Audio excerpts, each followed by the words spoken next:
Hello everyone, welcome back to my channel. কেমন আছো তোমরা? আশা করছি খুব ভালো আছো এবং আমিও খুব ভালো আছি। তো আবারও চলে আসলাম একটা নতুন ভিডিও নিয়ে। আর ভিডিওটা দেখে তো বুঝতেই পারছো ভিডিওটা অনেক পুরনো, কিন্তু কত পুরনো সেটা কি জানো? ভিডিওটা হচ্ছে সেই সরস্বতী পুজোর ভিডিও। আসলে আমাদের এখানে সরস্বতী পুজো উপলক্ষে খুব বড় অনুষ্ঠান করা হয়, তো সেখানেই আমি চলে গিয়েছিলাম। তো চলো এখন ভেতরে ঢোকা যাক। আর দেখো কেটে ঢুকতে না ঢুকতেই গার্ড আমাদেরকে বাধা দিল, বললো এখানে যাওয়া যাবে না, সামনের এরিয়াটা পুরোটাই ছেলেদের এরিয়া, মেয়েদের জন্য আলাদা জায়গা করা হয়েছে, তো সেখানেই যেতে হবে। তারপর আর কি গার্ড আমাদেরকে পথ দেখিয়ে নিয়ে গেল যে কোথায় যেতে হবে। তারপরে সেখানে গিয়ে বসলাম। আর ভেতরে গিয়ে দেখি বিশ্বাস করবে না, একটাও লোক নেই, শুধুমাত্র আমি একা বসেছিলাম আর দুই একটা বাচ্চা, দুই একটা লোক হয়তো বসে আছে, আর কেউ ছিল না।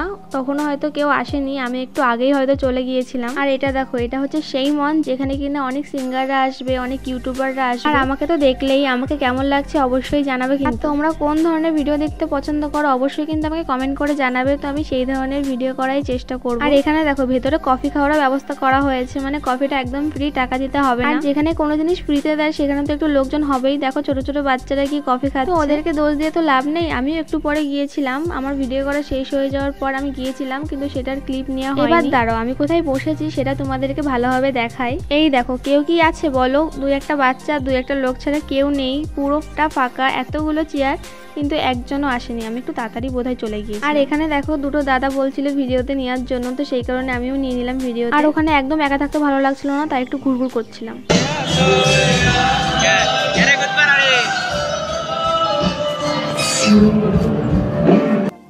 এই দেখো, তখন তো আমি একা একা বসেছিলাম, আর এখন দেখো কেউ দাঁড়ানোর জায়গাটা পর্যন্ত পাচ্ছে না। আর এটা কিন্তু আমি যাওয়ার পরের দিনের ক্লিপ। আর এই ক্লিপটা আমাকে একটা ফ্রেন্ড অ্যারেঞ্জ করে দিয়েছিল। আর যেই ফ্রেন্ডটা এই ক্লিপটা অ্যারেঞ্জ করে দিয়েছে সে খালি একটা সিঙ্গারের ভিডিওই করেছে, বাকি যারা ইউটিউবার এসেছিল আর সিঙ্গার এসেছিল তাদের ক্লিপটা সে তোলেনি। তো ঠিক আছে, তোমরা একটু ম্যানেজ করে নাও। এবার আসি আসল কথায়, কেন আমি ভিডিও এত লেটে পোস্ট করলাম। আসলে আমার এক্সাম চলে এসেছিল এবং তার আগে আমার প্রচুর শরীর খারাপ ছিল। একটার থেকে সেরে উঠছিলাম, তো আর একটা শরীর খারাপ হচ্ছিল, তো সেই কারণে ভিডিওটা এত লেটে পোস্ট করা। আর জানো তো, আমি যেদিনকে অনুষ্ঠানে গিয়েছিলাম সেদিনকে কিছু ছাত্রছাত্রীদের যারা ভালো রেজাল্ট করেছে তাদেরকে বই দেওয়া হচ্ছিল। তাহলে এবার চলো গুটি গুটি পায়ে বাড়ি যাওয়া যায়। আর বাড়ি যাওয়ার আগে কিছু তো খেতে হবে নাকি, তাই চলে গেলাম একটা এগ রোলের দোকানে। যাওয়ার সাথে সাথে দাদাটা বললো একটু লেট হবে, তোমরা একটু বসো। আর রোলের দোকানটার পাশেই ছিল একটা আইসক্রিমের দোকান, আর সেই কারণেই দোকানটার থেকে একটা আইসক্রিম কিনে নিলাম। আর আমি কিন্তু একটা চকোবার নিয়েছি। তোমাদের কোন আইসক্রিমটা পছন্দ সব থেকে সেটা কিন্তু অবশ্যই আমাকে কমেন্ট করে জানাবে। আইসক্রিমটা খেতে খেতেই রোলটাও হয়ে গিয়েছিল, তো চলো রোলটা খেতে খেতে বাড়ি যাওয়া যায়। রোলটাও কিন্তু খুব সুন্দর হয়েছিল খেতে, আর আমি কিন্তু পুরো রোলটা একদমই খেতে পারি। তোমরা কারা কারা একটা রোল পুরো খেতে পারো না অবশ্যই আমাকে কমেন্ট করে জানাবে। এই দেখো, তারপরে একটা টোটো পেয়ে গিয়েছিলাম, তো চলো টোটোটা করে বাড়ি যাওয়া যায়। হ্যাঁ, তোমাদের আজকের ভিডিওটা কেমন লেগেছে অবশ্যই আমাকে কমেন্ট করে জানাবে। ভালো লাগলে কিন্তু লাইক এবং সাবস্ক্রাইব করতে হবে। আজকের ভিডিওটা এই পর্যন্তই। Thanks for watching guys, by.